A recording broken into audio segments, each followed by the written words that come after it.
If you're into self-improvement, you need to hear this. Chimamanda Ngozi. Adichie breaks down the difference between advising and shaming. Lesson 1. Intent matters.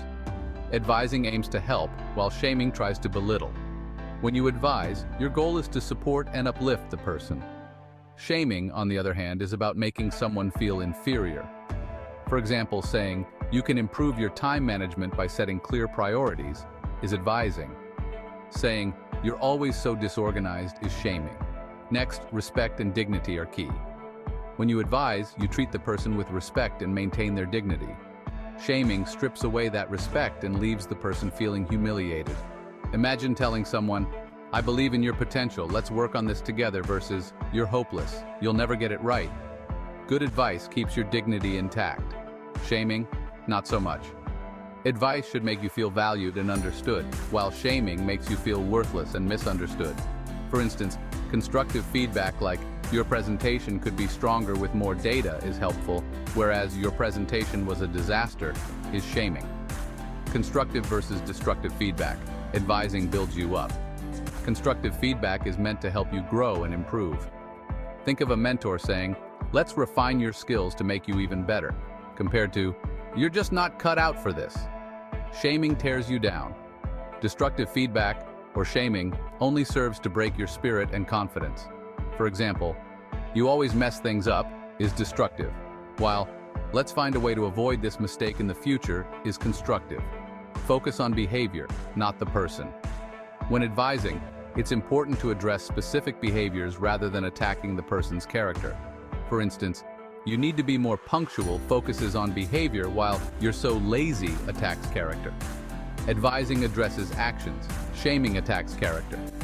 This way, the person understands what needs to change without feeling personally attacked.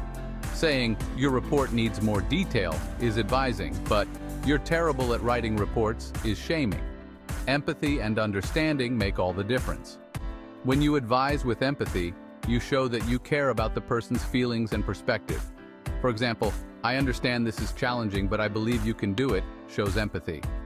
Good advice comes from empathy, shaming lacks it. Encouragement versus discouragement. Empathetic advice encourages and motivates, while shaming discourages and demoralizes. Saying, "Keep going, you're making progress," encourages, while "You'll never get it right" discourages. Advising motivates you, shaming deflates you. The right advice can inspire you to take action and improve, whereas shaming can make you feel defeated and unworthy. For instance, "You're capable of achieving this with some effort" motivates, while "You're just not good enough" deflates. Finally, think about the long-term impact.